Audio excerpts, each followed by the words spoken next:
Estamos na Semana do Produtor Rural.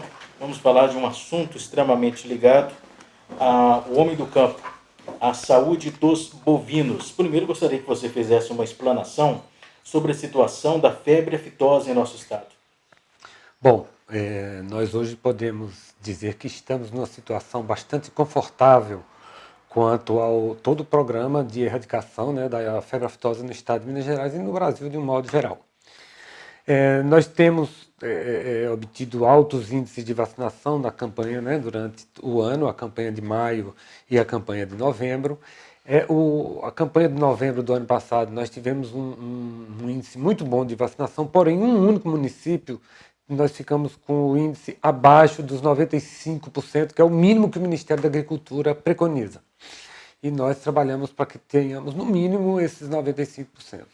Surpreendentemente, agora, nessa campanha, nós trabalhamos especificamente esse município e nós conseguimos atingir 98% de índice de vacinação. Então, num modo geral, o Estado está muito bem com os índices de vacinação declarados.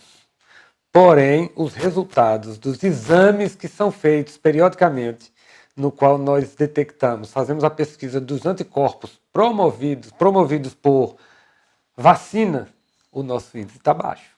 Ou seja, tem produtor que ainda está comprando a vacina e jogando fora. Alguns produtores ainda não desenvolveram a empatia de perceber que eles precisam que os animais deles estejam vacinados dentro da campanha, como é preconizado pelo INMA e pelo Ministério da Agricultura, para que se consiga alcançar o próximo estágio, que é parar a vacinação e obtermos o status de estado livre da febre aftosa sem vacina.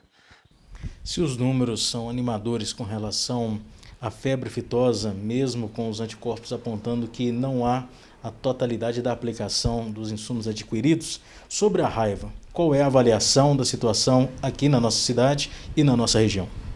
A raiva na nossa região, em 2016, se eu não me engano, nós tivemos na região de São Gonçalo e Itabira um foco muito grande. Fazendo as avaliações, fazendo os atendimentos, nós começamos a perceber alguns pontos importantes que não estavam sendo observados. E esses pontos determinaram para o insucesso da vacinação de raiva naqueles municípios, inclusive em Itabira.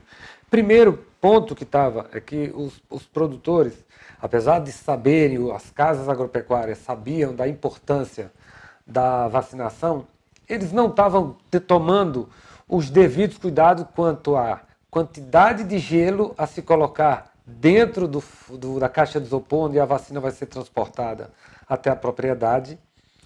Não estavam observando o tamanho dessa caixa de isopor, porque ela precisa ter um tamanho determinado para que se suporte um determinado tempo sem estar com as vacinas, as doses dentro da geladeira, porque ela vai estar dentro de gelo até chegar à propriedade. Então, o que estava acontecendo? O produtor chegava lá para comprar vacina, 2, 3 frasquinhos de vacina, eles colocavam dentro de uma caixinha de isopor de parede fina, com pouco gelo. 2 horas depois, essa vacina estava descongelada. Essa vacina estava destruída porque o gelo tinha descongelado. O gelo descongelando, ele passa a ter a temperatura chegando até acima de 8 graus. Como a temperatura de manutenção de toda e qualquer vacina que a gente trabalha a nível de campo é 2 a 8, com o tempo essa água ia esquentando, passava dos 8, destrói a vacina. Outro ponto importante que as pessoas estavam fazendo, né, uma atitude que eles estavam tomando por falta de conhecimento também, é que eles chegavam com a vacina, não podia vacinar no dia, porque chegou tarde, pegavam e colocavam dentro do congelador ou na porta da geladeira. Então, como a vacina funciona, ela só tem durabilidade se for mantida de 2 a 8 graus, o que está acontecendo? Se ele põe na geladeira, você não sabe, a geladeira tem essa temperatura, ele não pode garantir isso, porque ele nunca fez uma mensuração de temperatura. Ele sabe que ela está ligada, mas ele não sabe a temperatura. Então, ele simplesmente põe ali e abre e fecha a porta de geladeira, acaba que a temperatura vai alterar e vai perder a vacina. Outra coisa que um produto que um amigo nosso fez, pegou a vacina, colocou dentro do isopor com a água do gelo que tinha derretido dentro do congelador. Só que lá dentro são -20. Aí ele falou para mim, não, mas não danificou a vacina não, porque a vacina não congelou. Mas ela não congela. Ela está a -2, abaixo de -2, abaixo de 2 graus, que é abaixo da temperatura de manutenção. Ou seja, ela está destruída. Os adjuvantes que são utilizados para a vacina não permitem que ela congele. Ela estava dentro de um bloco de gelo, o gelo congeladinho, transparente, e dentro ela estava líquida. Mas ali ela estava, no mínimo, a -20 graus centígrados, que é a temperatura de dentro do freezer da geladeira. Então ela estava destruída. Então ele perdeu, e muitos faziam isso. O que nós fizemos? Nós marcamos uma reunião, uma palestra lá em São Gonçalo, para falar sobre as formas melhores e mais recomendadas de como manter a viabilidade das vacinas, seja ela de qual for. Então a primeira frase que eu falei na palestra foi: esqueçam tudo que vocês faziam para manter a vacina de qualidade, porque nada do que vocês estavam fazendo estava dando certo. Tanto não estava dando certo que nós estamos hoje, nós fechamos, se eu não me engano, 37 focos de febre aftosa. Só um produtor, que por incrível que pareça, veterinário, ele tinha perdido 64 cabeças. 64 bovinos, 2 vezes 6, 12, 120, 150 mil reais ele perdeu por causa de R$50, que era o preço da vacina. Nissan, outro assunto importante sobre a saúde do gado bovino é a brucelose. Hoje, qual a situação da nossa região? É o seguinte, com o advento da pandemia, que se estabeleceu no início do ano passado, nossos índices de vacinação caíram. O produtor, com medo inicialmente de chamar um vacinador que estava passando em várias localidades para fazer a vacinação e acabar se contaminando, ele começou a ter medo disso.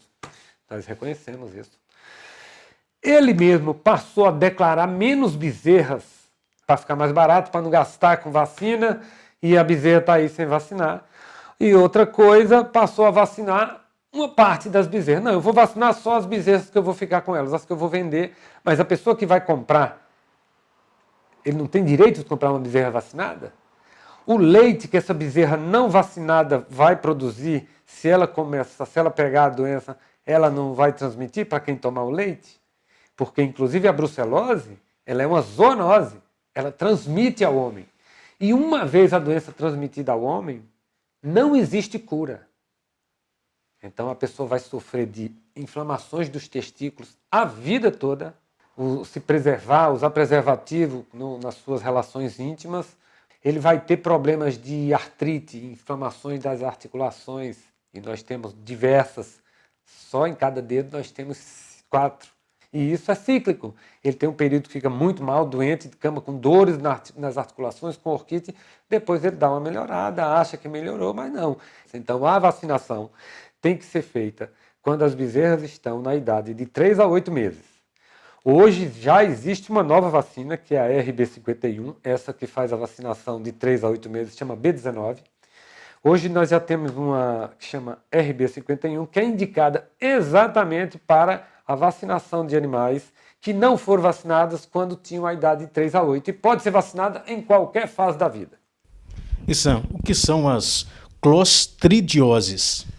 Clostridiose, a gente usa esse termo para designar um grupo de enfermidades provocadas por bactérias dos gêneros Clostridium, e dentre as doenças, as mais conhecidas é que nós já conhecemos o tétano, que inclusive ataca os seres humanos também, ela nos acomete, mas um animal com tétano não transmite para a gente, nem transmite para outro.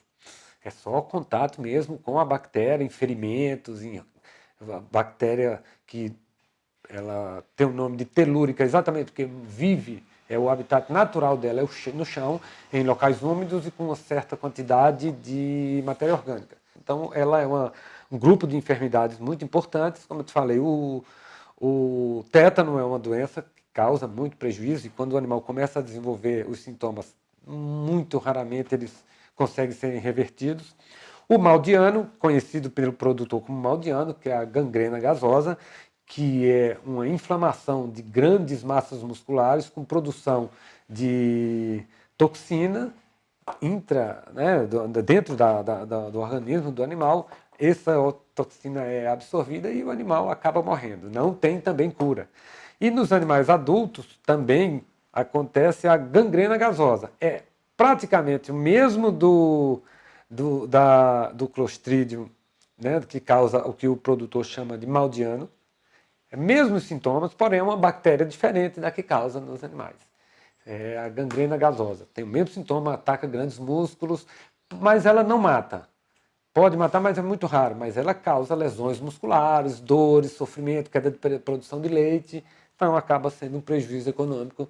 E o que mais nos satisfaz hoje em dia é porque se desenvolveu uma vacina, uma única vacina, que atinge as 9 variedades de Clostridium. Ela é uma vacina também gelada, mantida na temperatura de 2 a 8 graus centígrados e que funciona absolutamente bem nesses casos. Nissan, gostaria que você destacasse quais são as principais enfermidades transmissíveis no momento da cobertura. Bom, na cobertura nós temos a própria brucelose, que nós acabamos de citar. A brucelose ela é transmitida da vaca para o touro ou do touro para a vaca. O animal que estiver doente transmite no momento da cópula. Tanto que nos animais que são destinados à coleta de sêmen para processamento e inseminação artificial em centrais de inseminação, esses animais são testados quanto à brucelose e só pode fazer se não tiver. Se ele tiver, ele vai ter que ser eutanasiado ou castrado. Ele vai ter que passar por uma orquiectomia e não pode mais fornecer sêmen. Daí o risco que se corre com a cobertura natural. Antigamente as doenças já existiam, mas o índice dela era muito pouco. A brucelose ainda está baixo, até por conta de nós termos vacinação há quase 30 anos, vacinação obrigatória. Então nosso índice está bom, ele tem uma variaçãozinha, variou para baixo agora com essa pandemia, mas esse ano nós já vacinamos uma quantidade importante. Entre outras enfermidades que provocam o aparecimento de enfermidades, né, que são transmitidas durante a cobertura, nós temos a tricomonas. O Trichomonas foetus, na verdade, é uma bactéria que é transmitida durante a cobertura e que atrapalha o índice de fecundação. Ou seja, ela torna o animal subfértil, demora a emprenhar e pode, inclusive, os bezerros nascerem já contaminados. Então, é bom tomar cuidado, porque o pessoal tem, vamos levar minhas 2 vacas que eu tenho boa de leite para cobrir com o vizinho ali, que ele tem um boi bom, as vacas dele dão muito leite. Isso é um risco. Se elas estiverem vacinadas, esse risco é praticamente zero. Se o animal foi bem vacinado, teve a atenção de veterinário no qual ele fez a vacinação e fez o reforço, ele não vai ter problema. Mas essas doenças, a quantidade de vacinas vendidas para elas são muito poucas aqui na região. Poucos produtores vacinam contra a tricomonose, contra a campylobacteriose, que é outra doença que é transmitida também pela cobertura. E a campylobacteriose e a tricomonose, elas são doenças, não são transmitidas do animal para a gente, porque não temos essa prática, mas ela também nos ataca. Então, ela tem cura com a gente, só a brucelose que não. Então, é importante a gente deixar claro que nós temos hoje várias enfermidades e que 90%, vamos dizer assim, 99% das enfermidades, nós temos vacinas. Então, hoje nós temos várias doenças que são de importância econômica muito grande. Para dar um exemplo, se nós tivéssemos o azar de acontecer um caso de aftosa no Brasil, esse país quebra. No Mato Grosso, nós tivemos em Naviraí um foco muito grande. Chegou até algumas propriedades no Paraná. Para você ter uma ideia, nessa época, a arroba de bezerro Nelore foi vendida a R$20. Hoje tem gente vendendo arroba de bezerro Nelore a 400. Então o produtor, conselho que eu dou ao produtor, ninguém cria campanha de vacinação, ninguém estrutura um calendário sanitário oficial, como é o caso da febre aftosa, da raiva e da brucelose, só com o intuito de angariar impostos. É porque é necessário, o produtor precisa entender que a vacinação é de extrema importância. Ele precisa abandonar os hábitos arcaicos para você ver como que as coisas são. Tem estados no Brasil que não tem nem 10 anos que começaram a vacinar e já estão parando de vacinar. Minas Gerais tem quase 60 anos que mexe com isso. Tem que trabalhar um pouco, tem que pôr o gado no curral, tem que fazer o controle, tem que manter a vacina gelada dentro da temperatura recomendada, tem que fazer a vacinação, tem que não estressar os animais, tem que bater a agulha no local que não esteja muito sujo, porque a pele, o pelo do animal vai estar sempre sujo. Quem que ganha com isso? É o produtor rural, é ele que vai ter carne por um preço melhor, é ele que vai ter bovinos para serem abatidos e mais países querendo a carne do Brasil, porque nós estamos livres da febre aftosa sem vacinação. É para melhorar exclusivamente a vida do produtor, que ele passe a ter uma renda melhor na propriedade, que os animais deles passem a ser mais valorizados, ele tenha mais rentabilidade com a sua atividade e tenha menos gasto com essas vacinas, já que a vacina vai deixar de ser utilizada. Nissan, você como representante do Instituto Mineiro de Agropecuária para a nossa região, estamos na Semana do Produtor Rural. Qual a mensagem que você deixa direcionada ao homem do campo, principalmente para ele manter essa consciência coletiva para o bem-estar de todos? Procurem se informar. A conversa com os amigos é muito bom, mas nunca tome atitudes com relação à vacina ou vacinação porque seu vizinho falou. Procure o veterinário do IMA, tenham no veterinário do IMA, tenham nos veterinários como amigos. Não tenham o veterinário do IMA como inimigo. Procure a gente, converse, tire as dúvidas. Converse com seus amigos, mas nunca fala assim, eu deixei de vacinar porque meu vizinho falou que a vacina vai acabar. A vacina vai acabar. Nós vamos parar de vacinar contra a febre aftosa, mas nós precisamos de índices altos até o último segundo. Não adianta o governo dizer que nós vamos parar de vacinar, o produtor está aí com 55% só de índice de vacinação real e achar que vai parar. Não, ele tem que fazer a parte dele, ele tem que fazer a vacinação. Sem isso, todos esses 60 anos que o produtor está comprando vacina vão ser jogados no lixo.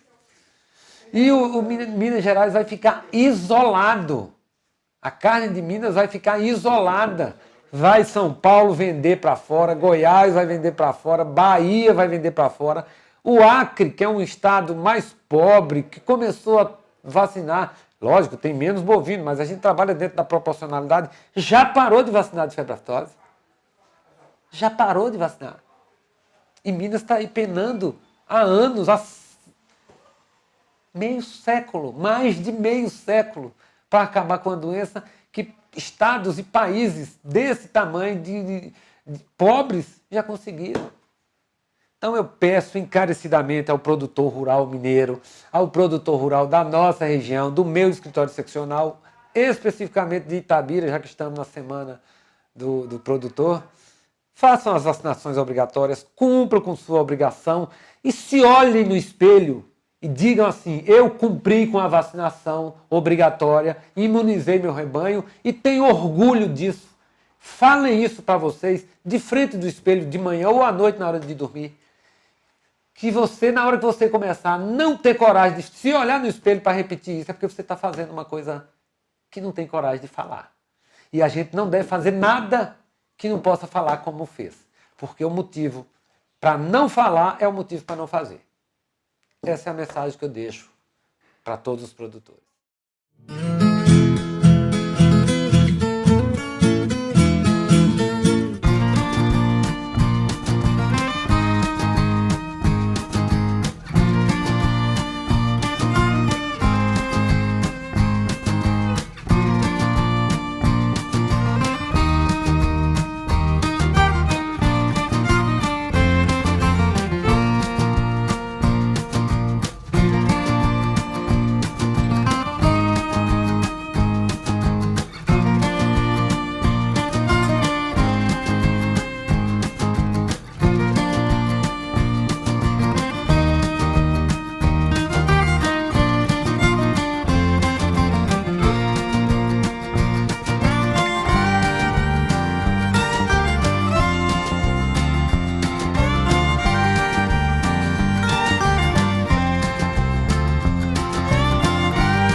Eu comecei com 5 anos com minha mãe, sabe?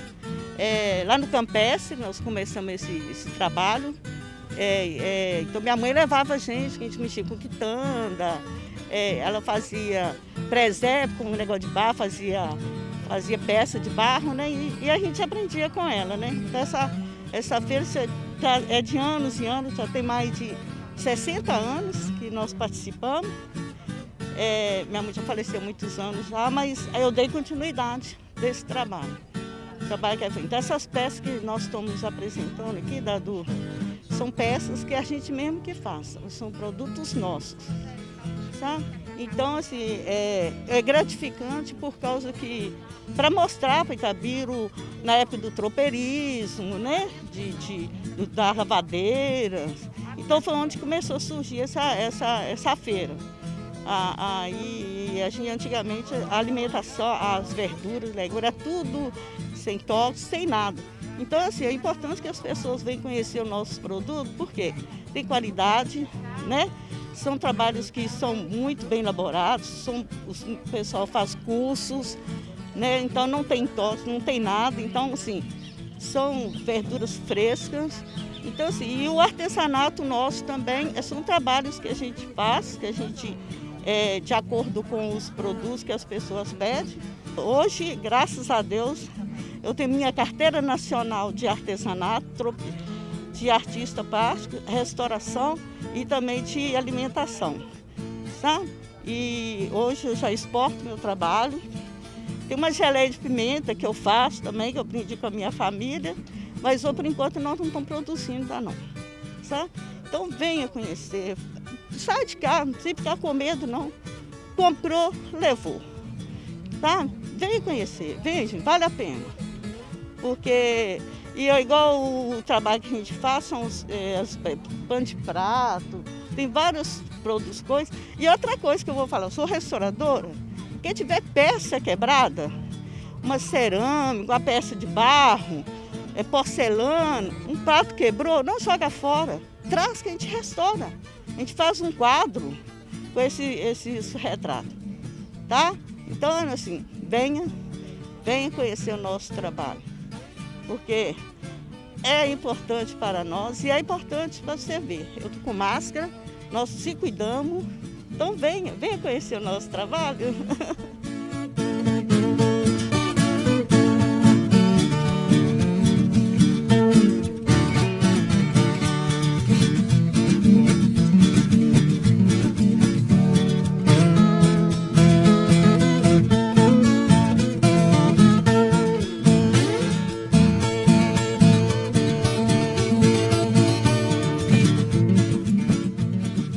Fátima, eu gostaria que você falasse dos seus produtos e como está sendo as vendas aqui na feira. Os meus produtos são a quitanda da vovódinha, né? Encontra aí em vários supermercados. A venda da feira, para nós, foi a coisa melhor que aconteceu ultimamente, porque estava tudo muito parado, né? Tudo muito devagar, apesar de que as quitandas não param 100% não.